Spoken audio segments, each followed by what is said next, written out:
చిన్నారులను యేసుక్రీస్తు మార్గంలో రక్షణ మార్గంలో నడిపించాలన్న ఉద్దేశంతో పట్టణంలోని తెలుగు బాప్టిస్టు రక్షణాలయం బర్మశాల వారి ఆధ్వర్యంలో చిన్నారులకు ఈ నెల 5, 6, 7 తేదీలలో విరామ బైబిల్ పాఠశాలను నిర్వహించడం జరిగింది.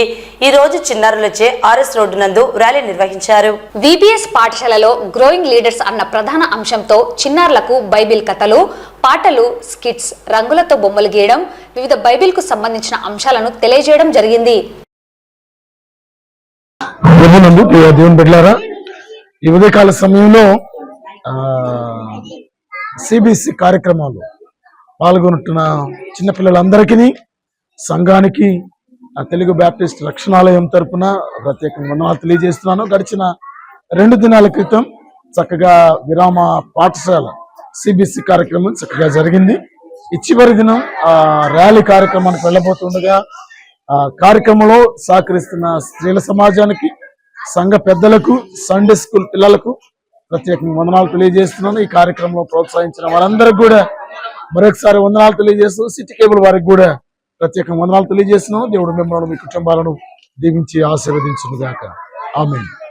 లూకాసు వార్త 2వ అధ్యాయము 52వ వచనం ప్రకారం యేసు జ్ఞానమందు వయస్సు మనుషుల దయందును వర్ధిల్లను అనేటువంటి వాక్యాన్ని ఆధారం చేసుకొని పిల్లలు వాళ్ళ వయసులో గాని జ్ఞానంలో గాని తల్లిదండ్రులకు ఎలా విధేయత చూపించాలి, దేవుని యందు ఎలా భయభక్తులు కలిగి ఉండాలి, అధికారులకు గాని ఉపాధ్యాయులకు గాని ఎలా విధేయత చూపించాలి అనేది వాళ్ళకి నేర్పించడం జరిగింది.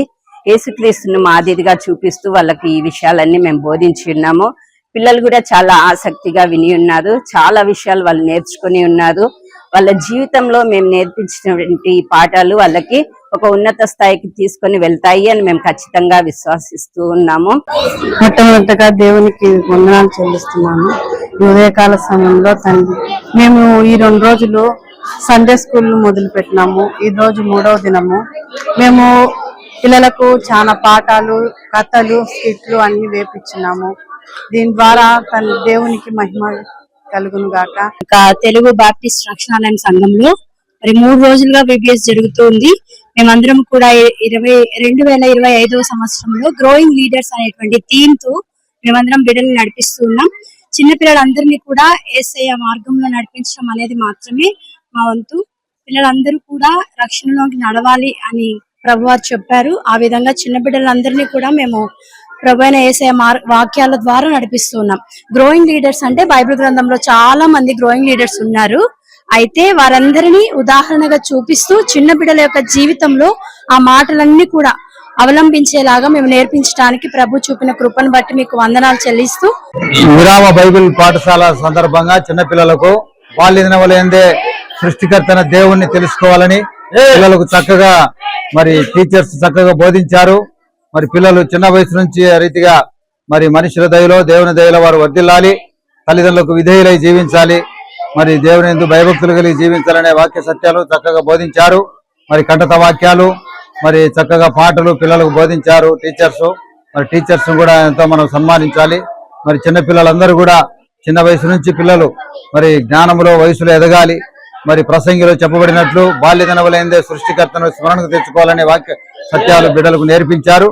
ఆ రీతిగా చక్కగా ఈ విరామ బైబిల్ పాఠశాలలు బర్మశాల తెలుగు బాప్టిస్ట్ రక్షణాలయంలో చక్కగా జరిగినాయి. దేవునికి స్తోత్రం, దేవునికి మహిమ కలుగును గాక. ప్రారంభం చేసినటువంటి ఎడ్డాస్ గారికి, సంఘ కాపరికి, అలాగే టీచర్స్ కు, తర్వాత దీనికి సహకరించిన వాళ్ళందరికీ కూడా నా హృదయపూర్వక వందనాలు తెలుపుతున్నాను. నిజంగా చిన్నపిల్లలకు ఒక పండగ లాంటిది. ఎందుకంటే చిన్నపిల్లలు స్కూల్కి పోయేటప్పుడు ప్రతి దినం స్కూల్కి పోతూ వస్తుంటారు. వాళ్ళు ఎన్నో సాయంకాలం తర్వాత హోంవర్క్లు ఇవన్నీ ఇలాంటివన్నీ ఉంటాయి. కానీ అవన్నీ మర్చిపోయి ఇప్పుడు పిల్లలు సంతోషంగా ఆడుతూ, పాడుతూ, వాళ్ళు పాటలు పాడుతూ, డాన్సులు చేస్తూ ఈ విధంగా. ఎందుకంటే బైబిల్ ఒక మాట, బాలుడు నడవచ్చు త్రోవారికి నేర్పితే వాడు ముసలివాడైనప్పుడు కూడా దాన్ని మర్చిపోడని దేవుని వాక్యం చెప్తుంది. కాబట్టి ఈ విరామ బైబిల్ చాలా జరిపినటువంటి టీచర్స్ కు, అలాగే దీనికి సహకరించిన పెద్దలకు, వాళ్ళందరికీ కూడా హృదయపూర్వక వందనాలు తెలుపుతున్నాను. అలాగే ముందు కూడా ఈ కార్యక్రమాలన్నిటి కూడా జయప్రదం చేస్తూ అనేక మంది పిల్లలను తర్ఫీ చేయాలని నేను మనస్ఫూర్తిగా కోరుకుంటున్నాను. ఈ యొక్క మామూలుగా మనం గమనించినట్లయితే మామూలు సండే స్కూల్ పోయినటువంటి పిల్లలు చాలా మంది కూడా పెద్ద పెద్ద భక్తులు అయినట్టు చరిత్రలో చెప్తోంది. మన పిల్లలు కూడా ఇలాగనే పెద్ద పెద్ద భక్తులు కావాలని కోరుకుంటూ ఇంతటితో